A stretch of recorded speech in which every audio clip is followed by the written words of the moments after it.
Esse programa Claves, ele faz parte agora do programa também da Igreja Batista da Lagoinha. Que legal. A Lagoinha abraçou o programa Claves, a Juventude para Cristo do Uruguai tem outros programas, outras propostas que nós estamos trabalhando já para poder implantar também na igreja. Então, Proteger Brasil tem promovido nos seminários, no CTMDT, em Santa Luzia, Isso tem que no ser Carisma. ministrado para todas as crianças da igreja, né? Já Algo porque alcançar os pais, porque aí você eu não trabalho sabe que quem é quem. Salve sua família. Porque eu queria até comentar, porque infelizmente às vezes os grandes problemas estão dentro de casa. É a maioria absoluta, 12 a 13% das situações de violência contra crianças, violência sexual, é com pessoas estranhas. A maioria é com aqueles que são como se fosse da família ou intrafamiliar, da própria parentela. E o trabalho do Claves, por que ele é fantástico? Depois que nós analisamos muitas propostas aí no mundo, não só no Brasil, tivemos um simpósio latino-americano, onde discutiu-se a multidisciplinaridade das ofensas sexuais, nós vimos que o programa Claves, ele é o mais funcional. Por quê? Eu costumo dizer que o Claves, ele se assemelha a uma vacina. Imagina a vacina da paralisia infantil.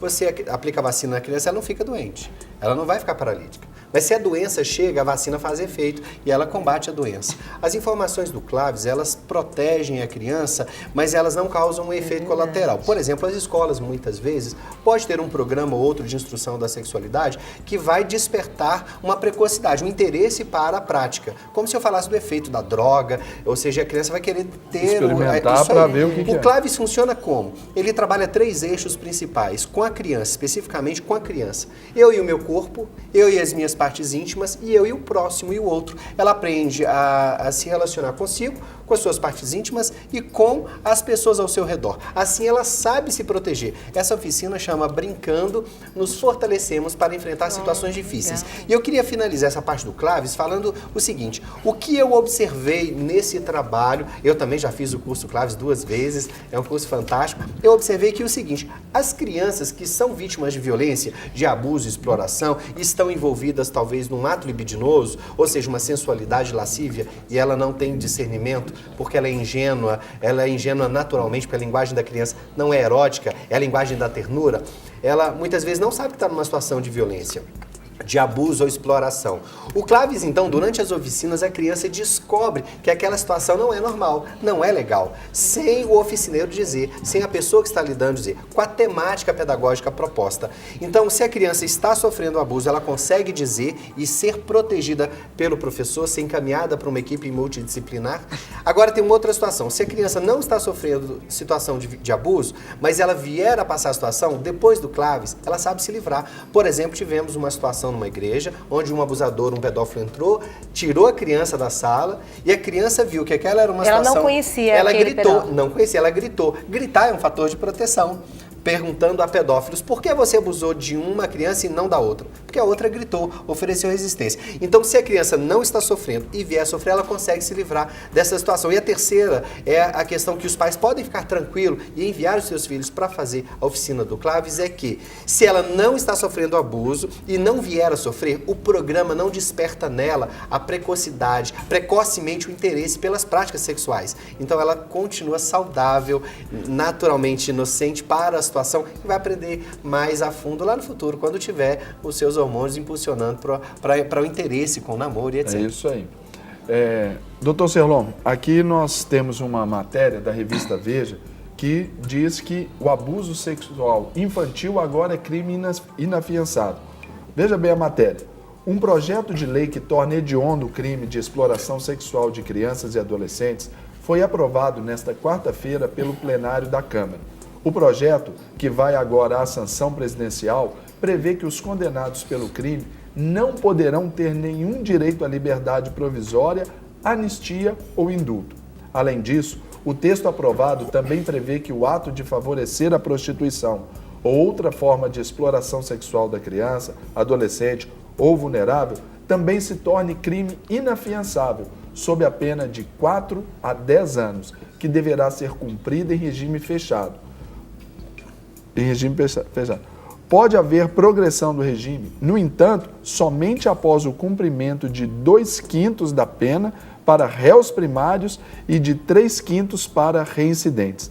Essas penas também serão aplicadas a quem for flagrado, ainda em contexto de prostituição, praticando sexo ou ato libidinoso com alguém com mais de 14 anos e menos de 18. Atualmente, homicídio qualificado e execuções por grupos de extermínio já são considerados crimes hediondos. Além destes, também são hediondos os crimes de latrocínio, extorsão mediante sequestro e estupro. Um dos crimes mais graves de que temos conhecimento é a exploração sexual de crianças. Poucos comportamentos suscitam tanto repúdio social, sobretudo quando resulta em atentado à liberdade sexual e se revela como face mais nefasta da pedofilia, reforça o autor do projeto, o senador Alfredo Nascimento, do PR lá do Amazonas. Queria que o senhor comentasse essa lei aí agora para a gente. Sim, no Brasil se fala que tantas vezes o legislador legisla pelo casuísmo, pelos acontecimentos que estão em voga, não desconsiderando esse viés, essa forma de olhar a forma com que o legislador no Brasil atua. Eu considero que o ponto mais importante a considerar é realmente a sensação de impunidade que deve haver. Então, eu concordo sobre esse aspecto com o recrudescimento da lei, sim. Concordo em que ele é necessário para que essa sensação de impunidade venha sobre o transgressor. Tendo essa sensação de impunidade, ele vai pensar mais vezes antes de cometer aquele ato. Mas nós não podemos pensar só sob esse enfoque de recrudescer a lei, de trazer essa sensação de impunidade, porque eu vejo que isso traz resultados na cidade onde eu vivo, na comarca em que eu atuo, porque ali nós conseguimos colocar em dia o serviço, a justiça atua de uma forma eficiente ali, para a glória do Senhor, e a gente percebe que isso fez com que diminuíssem os índices de criminalidade, Amém. Inclusive sob esse aspecto, porque há uma resposta imediata, há uma resposta que serve de modelo, que serve de chamada de atenção para os demais que pensam em cometer a infração, e aí eles refreiam aquela intenção. Mas, voltando à questão do recrudescimento, não basta apenas recrudescer, é preciso pensar no restaurar também o infrator, porque não adianta simplesmente jogar o infrator, excluí-lo da sociedade, como que colocando ele num depósito, né? Porque um dia ele vai retornar para a sociedade. Sem tratar a raiz dele, né? Exatamente, nós precisamos... Só adormece o problema ali por algum tempo, no tempo de reclusão dele, quando ele sai... Volta pior. Volta pior porque não foi tratada a causa. Dentro do sistema prisional ele pode ali aflorar, né? Com certeza. E ali ele passa por muitas outras mazelas, né, que vão só aumentar aquela situação. Né? Exatamente. É isso aí. Ivan, você quer comentar também? Sim, eu queria fazer um comentário sobre essa questão que você coloca e também eu já vou, a partir do meu comentário, colocar algumas considerações que eu pediria ao doutor Ananias também para comentar, por ser membro, né, do Conselho Estadual dos Direitos da Criança e Adolescente de Minas Gerais. É importante entender que o Brasil é uma referência internacional quando nós falamos em normativas na área do direito da criança e adolescente. Certo. Então, tanto no que se refere à construção de um sistema de proteção e atendimento, tanto quanto nas legislações para lidar com as diversas questões de violação de direitos. Esse é um ponto importante. No entanto, nós vivemos uma situação distante entre a normativa, né, e as condições estruturais para o cumprimento da normativa. Esse é um grande problema. Então, como está a situação dos conselhos tutelares no Brasil, por exemplo, a nível de infraestrutura, condições para realizar um trabalho mais efetivo junto à criança e adolescente, esse é um aspecto. Qual é a estrutura das delegacias para atender os casos? Quais são os fluxos estabelecidos que muitas vezes não existem?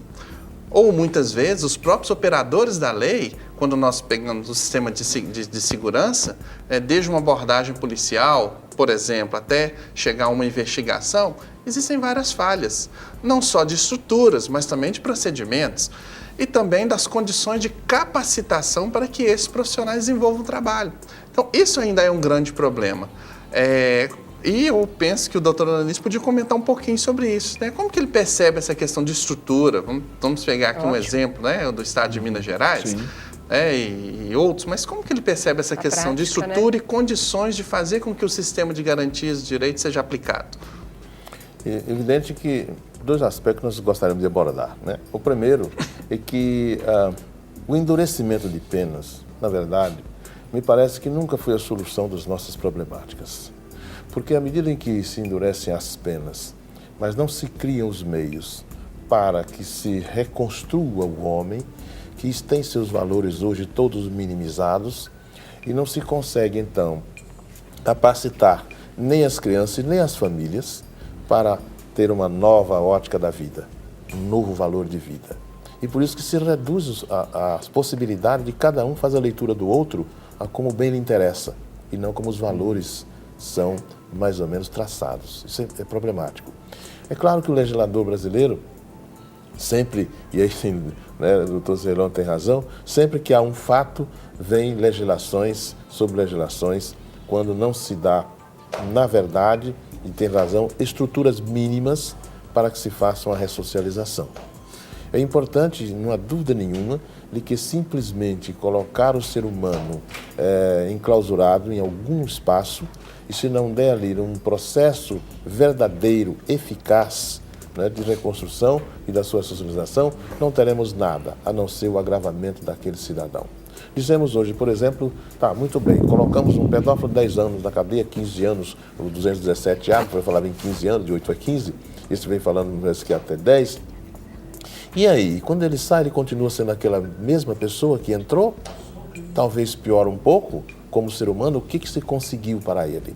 O que nós temos na área técnica para capacitar esse cidadão a ser reinserido na vida social? Entendo. Evidente que se nós não tivermos isto, ficaremos por séculos e séculos aumentando a nossa população carcerária, que já é muito expressiva, né? Então é E o preciso... sistema cada vez mais deficitário. mais deficitários, quando não está superlotado, mas ele também, mesmo quando ele não está superlotado, não tem ali técnicos capazes de fazer uma ressocialização. E não porque eles não queiram, até porque eu costumo dizer que o sistema brasileiro, infelizmente, ele está doente e precisamos de médicos. E médicos que tenham certeza em um fato que muita gente até parece que não admite, mas embora sendo laico, num fato que é crístico. Se nós tivermos fundamento neste fator, neste orientador, possivelmente caminhamos para construções alternativas.